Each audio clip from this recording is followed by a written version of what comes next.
দর্শক স্বাগত জানাচ্ছি হুটহাট লাইভ অনুষ্ঠানে। ফিনারি নিবেদিত সমসাময়িক বিষয় নিয়ে আজকের আলোচনা সীমিত পরিবহন, অশেষ করোনা। দর্শক, আপনারা ইতিমধ্যে জানেন যে আগামীকাল থেকে অফিস আদালতের পাশাপাশি সীমিত পরিসরে গণপরিবহন চলাচল শুরু করবে। কিন্তু আমাদের দুশ্চিন্তার বা আমাদের সারা দেশের মানুষের দুশ্চিন্তার বিষয় হলো আহ, গণপরিবহন একদিকে খুলে দিচ্ছে জীবিকার তাগিদে, কিন্তু অন্যদিকে আমাদের দেশে করোনা এই মুহূর্তে খুবই ঊর্ধ্বমুখী আছে। বিশ্বের অন্যান্য দেশের সাথে আমরা প্রায় সমান তালে কোনো কোনো ক্ষেত্রে তাদেরকে ছাড়িয়ে যাচ্ছি করোনা আক্রান্ত সংখ্যায়, যে কারণে আমরা বলেছি অশেষ করোনা। আসলে কবে এই করোনা শেষ হবে সেটা এই মুহূর্তে আমরা বলতে পারছি না, যেহেতু কোনো এখন পর্যন্ত এর প্রতিষেধক তৈরি হয়নি। আমরা বিভিন্ন প্রতিষেধক পরীক্ষামূলকভাবে টেস্ট করার চেষ্টা করছি, কিন্তু সেটা বারবারই হোঁচট খেচ্ছি। কোনো কোনো ক্ষেত্রে সফল হচ্ছে, সেখানে আমাদেরকে বিশ্ব স্বাস্থ্য সংস্থা একের পর এক নির্দেশনা জারি করছে যে আসলে কোনোটাই আসলে ক্লিনিক্যালি টেস্টের বাইরে আসলে বাস্তব অর্থে টেস্ট করতে নিষেধ করেছে তারা। তো আমরা আমাদের সাথে এ বিষয়ে আলোচনার জন্য যুক্ত আছেন দৈনিক যুগান্তরের সিনিয়র রিপোর্টার শিপন হাবিব ও নাগরিক টেলিভিশনের রিপোর্টার আনোয়ার হোসেন। আমরা তাদের দুইজনকেই স্বাগত জানাচ্ছি। শিপন ভাই, কেমন আছেন আপনি? ধন্যবাদ রাজু আপনাকে। ধন্যবাদ যিনিরা শুনছেন। আপনাদের দুজনকেই ঈদ মোবারক। যদিও ঈদ গত হয়ে গেছে, তারপরে ঈদের রেশ ঈদ বা মোবারক। যদিও এবছর আসলে ঈদ ছিল না মানুষের মনে, সবাই করোনায় খুবই উদ্বিগ্ন। তো আমরা শুরুতেই যদি একটু আলোচনার শুরুতে আনোয়ারের কাছে যেতে চাচ্ছি, যে আনোয়ার, বাংলাদেশে এই মুহূর্তে করোনার ঊর্ধ্বগতিটা আসলে কি অবস্থায় রয়েছে? রাজু হামিদ, ধন্যবাদ। আপনার মাধ্যমে যারা আসলে শুনছেন তাদেরকেও ধন্যবাদ জানাচ্ছি। করোনা শুরুর আগে থেকে যখন চীনের উহানে প্রথম করোনার সংক্রমণ দেখা দেয়, এরপর থেকে বাংলাদেশ যখন থেকে আইডিসিআর ব্রিফিং শুরু করে তখন থেকে করোনার সংবাদ সংগ্রহ করার জন্য আমি নিয়মিত যেতাম সেখানে। প্রথম দিকে আমাদের প্রথম করোনা রোগী শনাক্ত হয় 8ই মার্চ। 8টি নমুনা সংগ্রহ করে 3জন করোনা রোগী শনাক্ত করা হয়। এরপরে ধাপটি মোটামুটি কমের দিকেই ছিল। আমাদের পরীক্ষার সংখ্যা কম ছিল মার্চের 8 তারিখের পর থেকে। মার্চ জুড়েই আমাদের পরীক্ষার সংখ্যা কম। আমি যদি মার্চের 31 তারিখের একটি পরিসংখ্যান আমি বলি, সেই সময় 100 জনে মাত্র 1 দশমিক অল্প কিছু পরিমাণে আক্রান্ত ছিল শতাংশের হারে, যেটি এপ্রিলের যদি 30 তারিখের হিসেবটি আপনাকে দিই, সেখানে সেই সংখ্যাটি গিয়ে দাঁড়ায় 100 জনে 11 দশমিক সামথিং শনাক্ত করা হয় 100 জন রোগী পরীক্ষা করার পর। এবং সেটি মে মাসের 26 তারিখে এসে এপ্রিলে দ্বিগুণ হয়ে যায় আমাদের করোনার শনাক্তের সংখ্যাটি। যে পরীক্ষার সংখ্যা বলতেছে যত দিন দিন বাড়ছিল করোনা আক্রান্তের সংখ্যা বা শনাক্তের সংখ্যা আমাদের বাড়ছে। এবং যেটি বলছেন যে আসলে অবস্থানটি কি আপনি জানেন, গতকালকে যেটি বাংলাদেশের শনাক্তের সর্বোচ্চ সংখ্যা ছিল প্রায় 2526 জনের মতো, 63 জনের মতো শনাক্ত করে। অর্থাৎ এটি যতদিন যাচ্ছে স্বাস্থ্য অধিদপ্তর যত বেশি পরীক্ষা করছে, শনাক্তের সংখ্যাও তত বেশি বাড়ছে। এটি একটি ব্যাপার। আর আপনি জানেন যে দক্ষিণ এশিয়ার মধ্যে বাংলাদেশের অবস্থান ভারত শ্রীলঙ্কার পরপরে চলে যাচ্ছে, এবং বিশ্বে এর অবস্থান 25-এর মধ্যে বাংলাদেশে শনাক্ত রোগীর সংখ্যা। অর্থাৎ যত বেশি টেস্ট করাবে, করোনার শনাক্তের সংখ্যা তত বেশি বাড়ছে বাংলাদেশে। এবং আপনি জানেন যে আসলে মৃতের সংখ্যা এগিয়ে যাচ্ছে, এবং সবচেয়ে বেশি শনাক্ত হচ্ছে ঢাকা বিভাগে। আপনি জানেন মৃত্যুর যে তালিকা স্বাস্থ্য দপ্তর থেকে দেওয়া হচ্ছে, সেখানে প্রায় অর্ধেকেরও বেশি মৃত্যু ঢাকা বিভাগে রয়েছে। সংক্রমণ বা শনাক্ত সব দিক থেকে ঢাকা বিভাগ বাংলাদেশে এগিয়ে রয়েছে, এবং দক্ষিণ এশিয়ার মধ্যে পুরো দেশ তৃতীয় অর্থাৎ ভারত শ্রীলঙ্কার পরে তাদের অবস্থানের দিকে ধাবিত হচ্ছে। কিন্তু এর আসলে প্রতিকার কি? মানে আমরা তো কিছুদিন আগে দেখলাম প্লাজমা থেরাপি শুরু করেছে, দুটি ওষুধের নামও শুনেছি, কিন্তু এগুলা কি কোনোটাই আসলে কোনো সমাধান?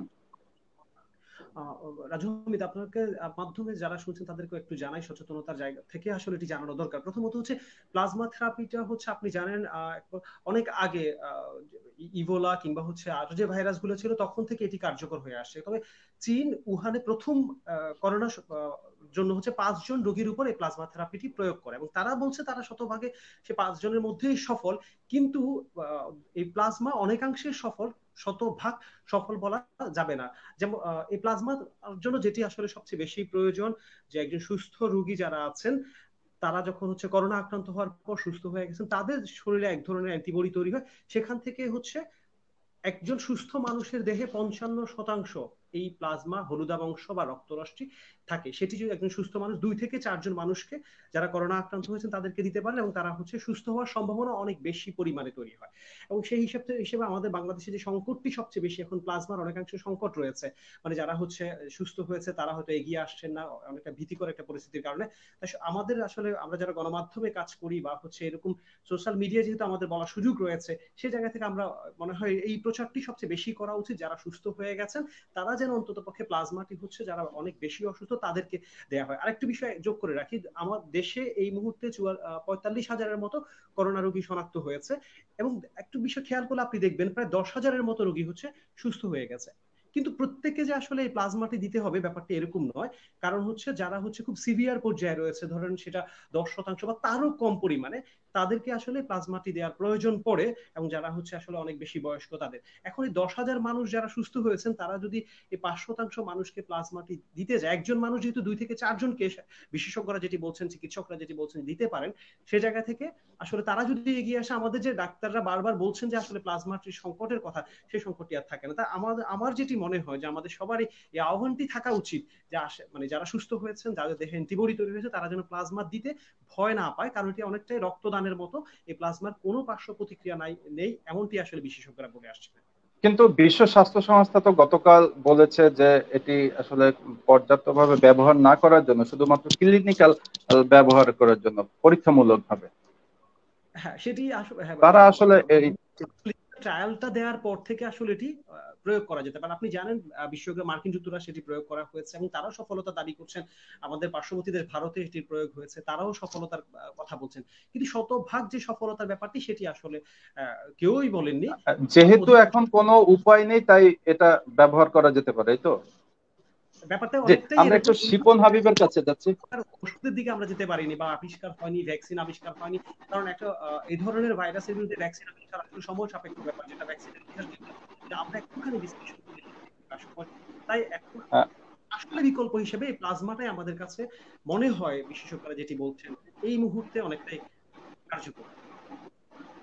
জি, আমরা একটু শিপন হাবিবের কাছে যাচ্ছি। শিপন হাবিব, আপনিও জানেন বা আনোয়ার হোসেন যেভাবে বলছিল যে এখন আমাদের করোনা প্রতিদিনই যত টেস্ট বাড়ছে, করোনা রোগী চিহ্নিত হচ্ছে বেশি। সেই অনুযায়ী যদিও আরো যদি টেস্ট বাড়তো, হয়তো বা এই শনাক্তের সংখ্যা আরো বাড়তে। আজকেও প্রায় 28 জন করোনা 28 জন করোনায় মৃত্যু হয়েছে। এই পরিস্থিতিতে আগামীকাল থেকে অফিস আদালত, গণপরিবহন গুলো সীমিত আকারে খুলে দেওয়ার কথা বলছে। সীমিত বলতে আসলে আপনি কি বুঝেন গণপরিবহন? কারণ আপনি তো দীর্ঘদিন ধরে বাংলাদেশের গণপরিবহন নিয়ে কাজ করছেন, এটা কি আদৌ সম্ভব? ধন্যবাদ রাজু, আপনাকে অসাধারণ উপস্থাপন করছেন। ধন্যবাদ জানাচ্ছি আনোয়ার হোসেনকে, চমৎকার বলেছেন, বলবেনও আশা করি।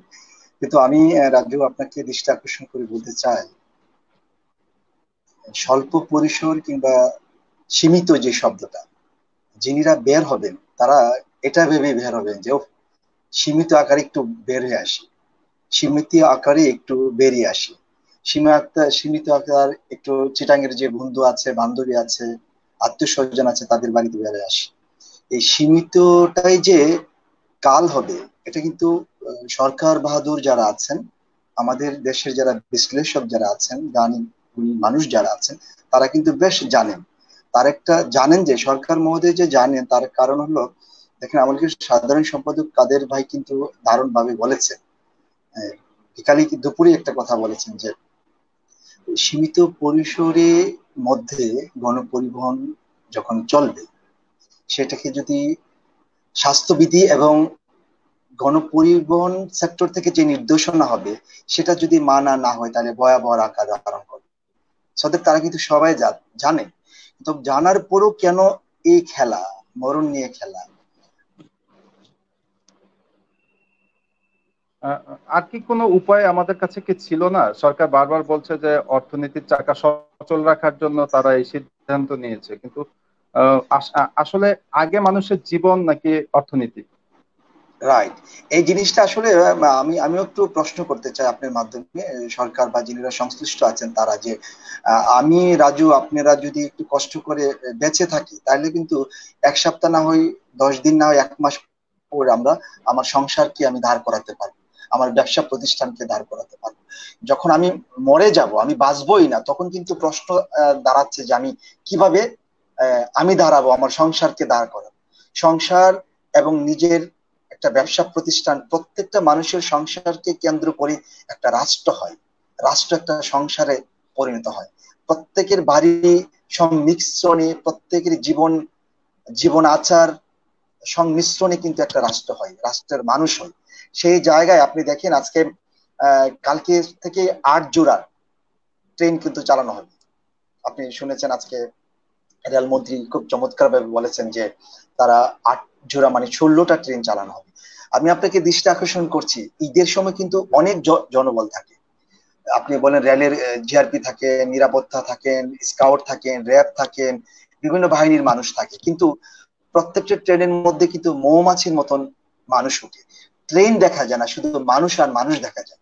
সেই জায়গায় এই 8টা ট্রেনের যে 16 জোড়া ট্রেন চলবে কাল থেকে, সেটার মধ্যে যে মানুষ হুমড়ে উঠবে না সেটার নিশ্চয়তা কে দিবে? কারণ ইতিমধ্যে আমি আলোচনা করেছি, যিনি আইন শৃঙ্খলা রক্ষাকারী বাহিনীর রেলেতে আছেন, তারা বলেছে আমরা এখনো পর্যাপ্ত নিরাপত্তা সামগ্রী পাইনি। এখনো পর্যন্ত, মানে বিকাল 5টায় আমি ফোন করেছিলাম, তারা বলল পাইনি। সেই জায়গায় আমরা কোনো অবস্থাতেই হুমড়ে খাওয়া, যদি কোনো যাত্রীরা ট্রেনে উঠে স্টেশনে প্রবেশ করতে চায়, কিন্তু আমরা কিন্তু তাদেরকে জোর করতে পারবো না, কারণ জোর করার সময় এখন না। আমরা সর্বকরু জোরে শুধু অনুরোধ করতে পারবো যে আপনারা এইভাবে উঠবেন না, বা ইত্যাদি ইত্যাদি। আপনাকে রাজু একটু কথা বলি যে বাংলাদেশের এমন কোন একটা স্টেশন নেই যে স্টেশনটা যথাযথ যাত্রী বান্ধব। কারণ আপনি জানেন পৃথিবীর অনেক স্টেশনে বিভিন্ন দেশের যে ট্রেন প্ল্যাটফর্মে আসে, সেই প্ল্যাটফর্মের ট্রেনটা যে পাদানি থাকে সেটা সমান থাকে, সমান্তরাল থাকে। কেউ খুব ইজিতেই হাতলে না ধরে উঠতে পারে, হাতলে না ধরে আবার নামতে পারে। আপনি জানেন যে ট্রেনের যে হাতলটা খুব শক্ত স্টিল দিয়ে গড়া, রাইট? জি জি, ট্রেনের স্টিলটা আসলে খুবই শক্ত স্টিল দিয়ে তৈরি ওই করা ওই থাকে। হাতলে ওই হাতলে কিন্তু সবাই বাধ্যতামূলক ধরে উঠতে হবে, এবং সে হাতল ধরে কিন্তু নামতে হবে। তাহলে আপনি চিন্তা করেন যে স্টিলটা সবচেয়ে বেশি খাতারনাক, সবচেয়ে বেশি ঝুঁকিপূর্ণ এই করোনার জন্য, তাহলে কোন অবস্থা দাঁড়াবে আপনি বলুন, কোন জায়গায় দাঁড়াবে?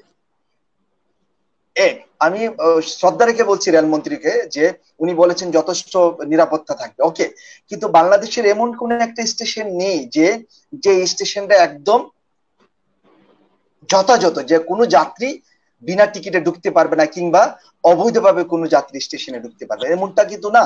সবগুলো স্টেশন থেকে খুব ইজিতে মানুষ বেরোতে পারে, আবার ইজিতেই ঢুকতে পারে। ঢুকতে সেই পারে। জায়গায় আমার মনে হয় সেই জায়গায় যদি সরকারের স্বাস্থ্যবিধি এবং রেলের যে 19টা নির্দেশনা আছে সেটা যদি মানা না হয়, এই ট্রেন যে জায়গায় যাবে, যে শহরে যাবে, যে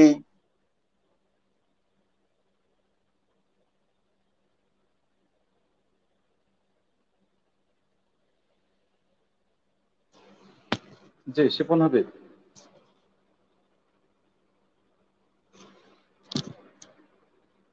দুঃখিত, আমরা শিপন হাবিবের সরি। নেটওয়ার্ক কিছুটা সমস্যা করছে। আনোয়ার হোসেন, আপনি কি মনে করেন আসলে কি সামাজিক দূরত্ব কি গণপরিবহনে ইয়া মেনে চলা সম্ভব কিনা আসলে?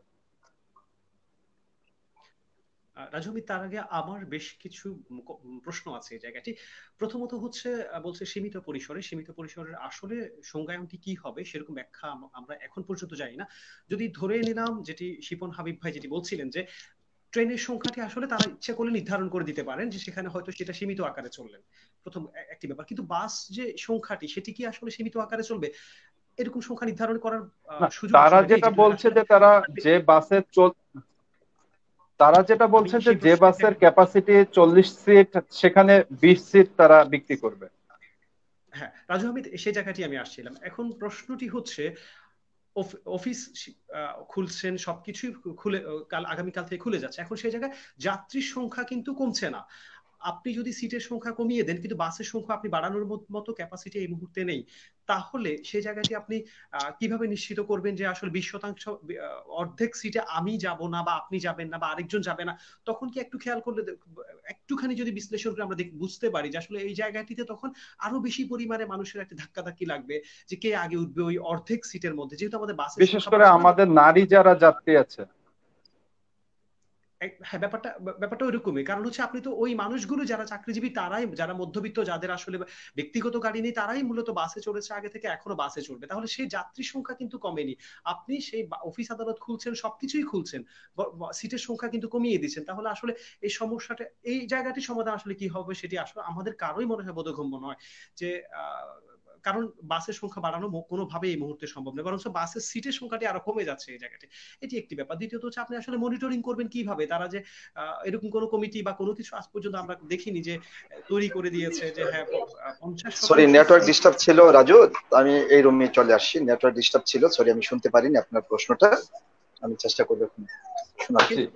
এখানে বলছিলাম যে আসলে যখন 50 আনোয়ার যেটা বলছিলেন যে প্রথমত হচ্ছে আমার যে প্রশ্নটি বা যে 50% সিট তারা হচ্ছে পূরণ করবে, এখন কোন কিভাবে মনিটরিং করবে সেই জায়গাটি আমরা এখন পর্যন্ত জানি না যে আসলে কারা মনিটরিং করবে, প্রতিটি স্টপে কি আসলে মনিটরিং এর জন্য ব্যবস্থা থাকবে কিনা, তারা 50% নিয়েছে কিনা না বা আরো বেশি নিয়েছে। আমরা গণপরিবহন সম্পর্কে ইতিমধ্যেই জানি বা আগে থেকে দেখে আসছি, তারা একটার উপরে আরো বেশি যাত্রী নিয়ে দাঁড়িয়ে যাত্রী নিয়ে সেই জায়গায় আসলে তাদের কন্ট্রোল করা সম্ভব কিনা, এটি একটি প্রশ্ন। দ্বিতীয় প্রশ্ন হচ্ছে যাত্রীর সংখ্যা আমাদের কোনোভাবেই কমেনি, যেহেতু অফিস আদালত খুলে দিচ্ছেন সেই জায়গা থেকে সেই যাত্রীগুলো থাকবে, মধ্যবিত্ত যাত্রীগুলো থাকবে, যাদের ব্যক্তিগত গাড়ি নেই সেই যাত্রীগুলো থাকবে।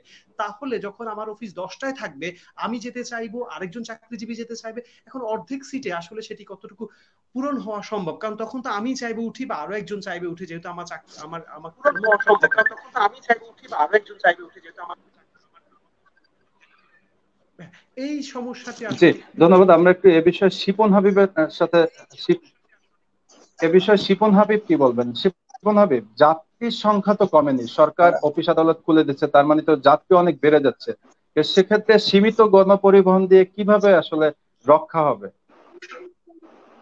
নাকি উল্টো আরো ভিড় বাড়বে?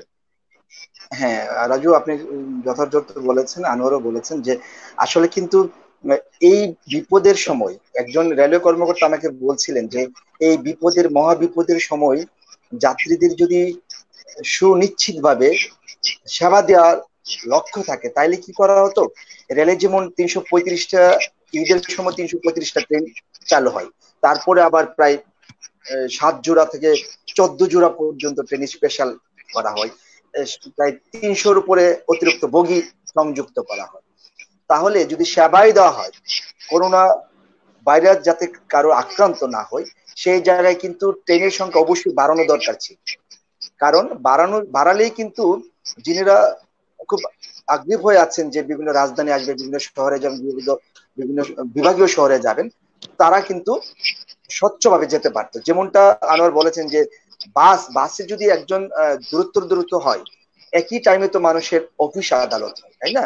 সেই জায়গায় যিনি অপেক্ষা থাকবেন তিনি কি ওই জায়গায় দাঁড়িয়ে থাকবেন? কারণ সীমিত দাঁড়িয়ে থাকতো তখনই যখন 1 মিনিট পরে বা 5 মিনিট পরে আরেকটা বাস আসতো, কিন্তু যেহেতু সীমিত শব্দটা হয়ে গেছে, সেই জায়গায় কিন্তু ট্রেন যেমন আসছে না বা আসবে না, অনুরূপ ভাবে কিন্তু বাসও আসবে না 5-10 মিনিট পরে।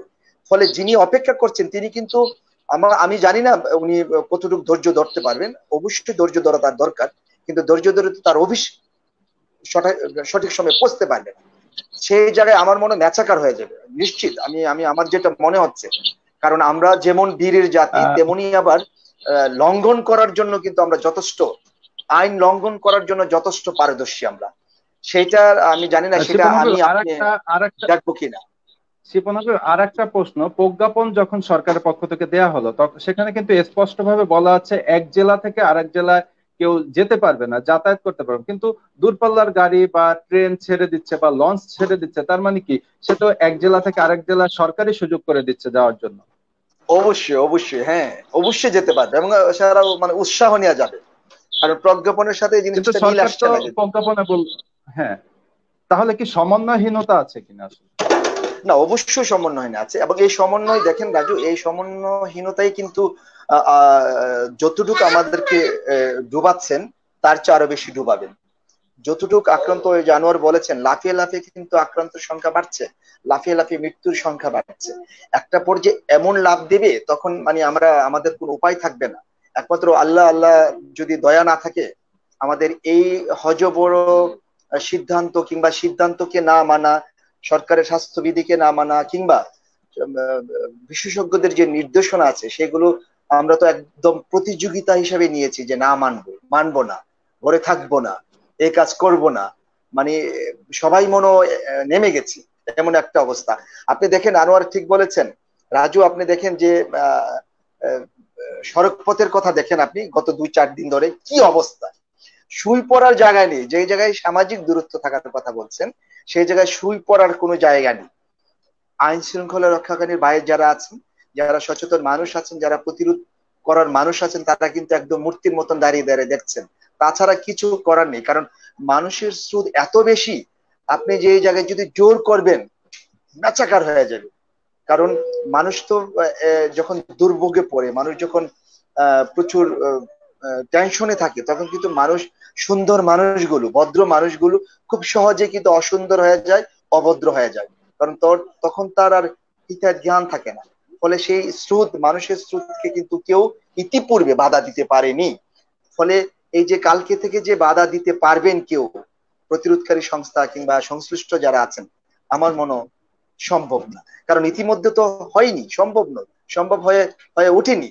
কারণ আপনি দেখেন যে ফেরি, আমার মনে হয় যে ফেরির কোনো একটা অংশ দেখা যায়নি, আমি লক্ষ্য করে দেখেছি রাজু, আপনি দেখেছেন ফেরির যে সাইড গুলো আছে বা পানি দেখা যাচ্ছে, আর কিছু দেখা যাচ্ছে না, মানে এত মানুষ। তাহলে অনুরূপ ভাবে দেখবেন যে বাস স্টেশন গুলো আছে বা রেল স্টেশন গুলো আছে, সে পরিস্থিতি হতে পারে। শিবনবী, আরেকটা বিষয়, সেটা হচ্ছে গণপরিবহনের ভাড়া বৃদ্ধির বিষয়টি। বিআরটিএ তো আসলে যাত্রীদের কথা আগে চিন্তা করবে, তারা কি সে বিষয়টা চিন্তা না করেই মালিক পক্ষর বা যারা বাস মালিক আছে তাদের ব্যবসার বিষয়টা অধিক গুরুত্ব দিচ্ছে না, নাকি নাকি এটা বাস্তবসম্মত, কি মনে করেন? খুবই খুবই রাজু, খুবই দুঃখজনক। আমি আমি নিন্দা জানাই সেই জায়গায়, খুবই দুঃখজনক। দেখেন, মানুষ যারা খুব উদ্বিগ্ন আছে, যারা খুব কষ্টে আছে, তারা কিন্তু অর্থনৈতিক ভাবে দারুণ ভাবে সমস্যায় আছে। রেলমন্ত্রী একটা চমৎকার কথা বলেছেন যে আমরা যদি একটা কোচে 60 জন যাত্রী থাকে, সেই জায়গায় আমরা 30 জনের টিকিট দেবো, মানে 50% টিকিট দেবো। সেই জায়গায় আমরা 1 টাকাও কিন্তু টিকিটের মূল্য বৃদ্ধি করব না। সেই জায়গায় বাস মালিক সমিতি যারা আছেন বা বাসের সাথে হর্তাকর্তারা যিনিরা আছেন, তারা ডাকডোল বাজিয়ে যেভাবে বলছেন যে 80%, 100%, 70% বাড়িয়ে দেবেন, আমার মনে হয় তারা, আমি জানি না এটা একটা হিংস্রর পর্যায়ে পড়ে কিনা, সরি আমাকে মাফ করবেন, আমি কঠিন কথা বলে ফেলেছি। কারণ যারা এই মুহূর্তে চলাচল করবেন তারা কিন্তু এখনো মাথায় অনেক বড় কষ্ট, কখন করুণ আক্রান্ত করে, সেই জায়গায় আর্থিকভাবে যথেষ্ট দুর্দশায় আছে। কিন্তু সেই জায়গায় যখন বাসের ভাড়া বাড়িয়ে দেওয়া হবে, ভাড়া বাড়ানোর জন্য চেষ্টা করছেন, ভাড়া বাড়ানোর জন্য লবিং করছেন, সেটা অনেক অনেক দুঃখের কথা এবং খুব আমি নিন্দা জানাচ্ছি রাজু। আমি জানি না আপনারা এটা কি বলবেন। যাত্রীদের কল্যাণের জন্য তো বেশ কয়েকটি সংগঠন আছে, তাদের আসলে ভূমিকা কি এই মুহূর্তে? তারা কি তাদের বিষয়টা ভূমিকা নিয়ে তো কোনো প্রতিবাদ? আসলে, তাদের ভূমিকা কিন্তু আমরা দেখছি না। আমি জানি না, আমি তাদের ভূমিকা দেখছি না। তারা কোনো সংবাদ সম্মেলন করতে কিংবা তারা কোনো গণমাধ্যমের কাছে সেটা বিজ্ঞপ্তি দিয়েছেন কিনা, সেটার বিপক্ষে যে না, এই মুহূর্তে যাত্রীরা যে জায়গায়, মানুষ যে জায়গায় বাঁচা মরা নিয়ে চিন্তিত, সেই জায়গায় এই বাসের ভাড়া বাড়িয়ে দেওয়া সেটা কতটুকু যুক্তি আমি জানি না, তিনিরা প্রতিবাদ করছেন কিনা। আমরা অন্তত তাদের প্রতিবাদ দেখি নেই। আনোয়ার, আনোয়ার, আপনি আসলে কি মনে করেন যে এই যে আপনি যেমনটা বলছিলেন, আবার আমিও বললাম যে সরকারি প্রজ্ঞাপন বলছে যে এক জেলা থেকে আরেক জেলায় যেতে পারবে না, কিন্তু আবার সরকারি সুযোগ করে দিচ্ছে যাওয়ার জন্য। এটা আসলে কেন হচ্ছে এরকম? আপনি এর আগে স্বাস্থ্য খাতেরও বিভিন্ন সমন্বয়হীনতার কথা বলেছেন বা রিপোর্টিং করেছেন।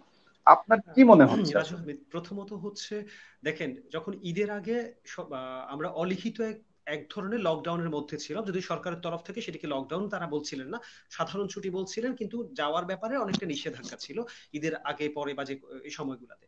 কিন্তু আমরা দেখেছি নিষেধাজ্ঞা থাকার পরও মানুষজন কিন্তু ঠিকই গিয়েছে, যেটা শিপন হাবিব ভাই বলছিলেন, উপচে পড়া ভিড় ছিল ফেরিঘাট গুলোতে, বাস টার্মিনাল গুলোতে, লঞ্চ টার্মিনাল গুলোতে, সেটা আমরা দেখেছি। এখন যখন এই জায়গাটিতে সরকার বলছেন আপনার মানে বাস চলাচল উন্মুক্ত করে দিচ্ছেন, ট্রেন চলবে, আবার তারা যখন বলছেন হচ্ছে যে এক জেলা থেকে আরেক জেলা যাবে না, তাহলে একটা প্রশ্নবোধক চিহ্ন দাঁড়ায় যে তাহলে এক জেলা থেকে যদি অন্য জেলায় নাই বা যেতে হয়, কেন আপনি বাসটা হচ্ছে অন্য জেলায় যেতে দিবেন? এটি একটি ব্যাপার। এই জায়গাটা চরম সমন্বয়হীনতার একটি জায়গা আছে। আমি শুরু থেকেই ছিল স্বাস্থ্য অধিদপ্তর, আপনি যেটি বলছিলেন যে তারা হচ্ছে ব্রিফিং এ কখনো বলছেন আমরা ইউরোপ আমেরিকা থেকে ভালো একটি জায়গায় আছি, আমাদের আক্রান্তের সংখ্যা কম, কখনো বলছিলেন যে আমাদের হাসপাতালগুলো সব প্রস্তুত রয়েছে। পরে তো আমরা নিজেরাও দেখেছি, আপনারাও দেখেছেন, কিটের সংকট ছিল, হাসপাতালের সংকট ছিল। অনেক পরে গিয়ে এসে আমরা কোভিড হাসপাতাল পেয়েছি, কোভিড চিকিৎসার জন্য নির্ধারণ করে দিয়েছেন, কিন্তু প্রথম দিকে তারা বললেও সে জায়গাটি ছিল না। এবং আমরা খেয়াল করলে দেখবেন যে এখনো যদি দেখি আমরা যে এই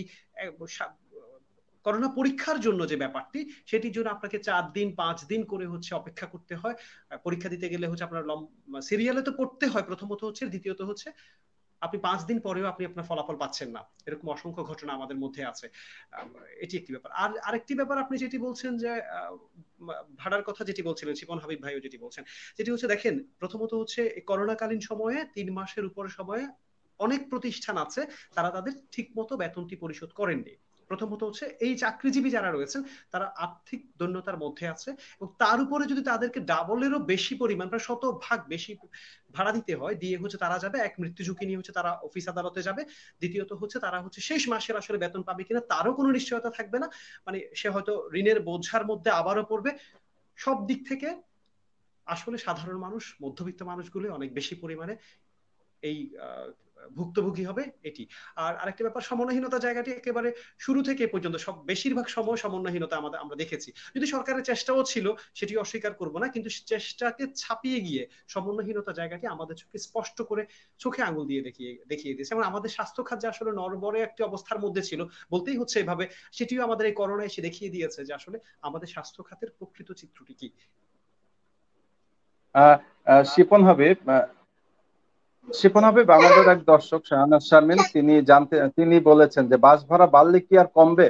আমাদের অতীত অভিজ্ঞতা কেমন? বাস ভাড়া একবার বাড়লে তো আসলে কখনোই কমে না। তো এটা কি আসলে সরকার এটা বুঝে শুনে করছে, নাকি কোন ধরনের না বুঝে মালিক পক্ষের চাপে এটা করছে? আপা আসসালামু আলাইকুম। আপনাকে আপা খুব আমার প্রিয় শ্রদ্ধার আপা, আমার মনে এইটাও যিনিরা বাসের ভাড়া বাড়াতে চাচ্ছেন, এটা একটা পরিকল্পিত, একদম পরিকল্পিত। কারণ এই চরম দুর্ভোগের অবস্থায় যখন বাসের ভাড়া একবার বাড়িয়ে ফেলবে, তখন কিন্তু আর কমাবে না। কারণ এই অবস্থায় কিন্তু ওই একটু আগে রাজু আপনি যেটা বলেছেন, যে যিনিরা প্রতিবাদ করার কথা, যে সংস্থাগুলো আছে, যে সংগঠনগুলো আছে, তারা কিন্তু চুপ মেরে আছে। আমি জানি না সেই চুপ মেরে আছেন করোনার ভয়ে কিনা, কিংবা যিনিরা বাস বাড়াবেন তাদের সাথে কোনো সম্পর্ক আছে কি না। আচ্ছা, আমি আরেকটা বিষয় আমি যেতে চাই। আনোয়ার, আপনি একটু আগে বলেছেন, দেখেন বাসের যে অবস্থা রাজু, আমাদের ট্রেনের যে অবস্থা, একবার চললো আবার আসলো আবার গেল, দুইবার তিনবার যদি রাউন্ড দিতে পারে, ট্রেন হয়তো দুবার, একবার 12 ঘন্টা বা 24 ঘন্টা দুবার চলবে। সেগুলো পরিষ্কার করার কোনো ব্যবস্থা আছে? নিশ্চয়ই নেই। আমি যা বাসের কথাটা আমি একটু পরে বলছি, আমি ট্রেন নিয়ে যেহেতু আমি কাজ করি, ট্রেন নিয়ে দীর্ঘদিন আমি রিপোর্ট করি, বাংলাদেশে ট্রেন পরিষ্কার করার কোনো আধুনিক যন্ত্র নেই। আপনার ওই যে পাটের একটা অংশ আছে, একটা বাঁশ থাকে, মানে খুব ন্যাক্কারজনক, সেই জায়গায় একটু পানি দিয়ে এরকম করে। ওয়াশপিট বলতে কোনো ডিজিটাল, পৃথিবী সব জায়গায় ডিজিটাল ওয়াশিং সিস্টেম আছে, সে বাংলাদেশে কিছু নেই। সেই ক্ষেত্রে যে ভদ্রলোক, যে বোন, যে ভাই ট্রেনের যে সিটে বসবে, সে সিটের মাথার একটা বিষয় আছে, চুল বা ওই জায়গায় যেখানে, ওই জায়গার কি অবস্থা থাকবে। এবং ওই যাত্রী নামার পরে কমলাপুর স্টেশনে আসার পরে, কিংবা যেই স্টেশনে চিটাং বা রাজশাহীতে যাবেন, সেই জায়গায় যে স্বল্প সময় থাকবে, সেই সময়ের মধ্যে বাথরুম, সিট, হাতল, জানালা, সেগুলো কি পরিষ্কার করা সম্ভব? আর যদি পরিষ্কার করা হয় কোন পদ্ধতিতে করবে? আমি জানি না, কোনো পদ্ধতি নেই। সেই জায়গায় আমার মনে হয় যে আল্লাহ না করুক যে ওইখানে যদি একটা রোগী থাকে, একটি আক্রান্ত ব্যক্তি থাকে, তাইলে কিন্তু ওই জায়গায় ওই ট্রেনে ওই কোচে যে মানুষগুলো উঠবে অধিকাংশ বা অনেকেই সে আক্রান্তে বলে হবে। অনুরূপ ভাবে কিন্তু বাসের আমি জানি না, যেহেতু মেটাল দিয়ে বেশিরভাগ তৈরি, বাস কিংবা ট্রেন লোহা জাতীয় জিনিস, সেই জায়গায় কিন্তু ইতিমধ্যে বিশেষজ্ঞরা বলেছেন, আনোয়ার ভাই আপনি ভালো বলতে পারবেন, রাজু আপনিও একমত আছেন, যে এইসব স্থাপনা, এসব দ্রব্যের মধ্যে কিন্তু করোনার যেই জাম, সেটা দীর্ঘদিন ইস্টে লেগে থাকে। সেই ক্ষেত্রে আমি জানি না সেটা মরণ বেদি বাস হবে নাকি মরণ বেদি ট্রেন হবে, আমি জানি না। আমি কিন্তু আতঙ্ক ছড়ানোর জন্য বলছি না, আমি বিনীত ভাবে যিনারা সংশ্লিষ্ট আছেন তাদের সাথে শ্রদ্ধা আমরা রেখে সরকারের কথা বলছি। সহায়ক হিসাবে আমরা আসলে বিতর্কের উদ্দেশ্যে না, আমরা সরকারকে বিভিন্ন সহায়ক হিসাবে কাজ করার জন্যই আমরা মূলত এই বিষয়টি বেছে নিয়েছি। দর্শক, আমরা অনুষ্ঠানের একদমই শেষ পর্যায়ে চলে এসেছি। সরকার আগামীকাল থেকে সব গণপরিবহন সহ অফিস আদালত খুলে দিচ্ছে। সরকার বারবার বলছে যে আমাদের অর্থনীতির চাকা সচল রাখার জন্যই তাদেরকে এই সিদ্ধান্তে যেতে বাধ্য হয়েছেন। কিন্তু আমাদের কথা হচ্ছে, আপনি যদি করোনায় আক্রান্ত হন সেক্ষেত্রে, বা করোনা আক্রান্ত হয়ে মারা যান, সেক্ষেত্রে আপনি রাষ্ট্রের কাছে একটি সংখ্যা মাত্র, কিন্তু আপনার পরিবারের কাছে আপনি অনেক কিছু। আপনি চলে যাওয়া মানে হচ্ছে আপনার পরিবারটি একদম পথে বসে যাওয়া। সেক্ষেত্রে আমাদের অনুরোধ বা পরামর্শ থাকবে একটি, যে সরকার খুলে দেখ, আপনাকে যেহেতু যেতেই হবে, সেক্ষেত্রে যথাযথভাবে যতটা সম্ভব স্বাস্থ্যবিধি মেনে চলুন। স্বাস্থ্যবিধি মেনে চলা ছাড়া বিকল্প আর কোনো পন্থা এই মুহূর্তে আমাদের কাছে নেই। সবাই সাবধানে থাকবেন। বাসার বাহিরে যখন যাবেন তখন মাস্ক ব্যবহার করবেন, হ্যান্ড স্যানিটাইজার ব্যবহার করবেন। বাসায় ফিরে সবকিছু জীবাণুনাশক দিয়ে ধৌত করবেন। এই কামনাই করছি। আগামীকাল আবার নতুন কোনো বিষয় নিয়ে আপনাদের সাথে হাজির হব। এ পর্যন্ত সবাই সুস্থ থাকুন, ভালো থাকুন। শুভরাত্রি।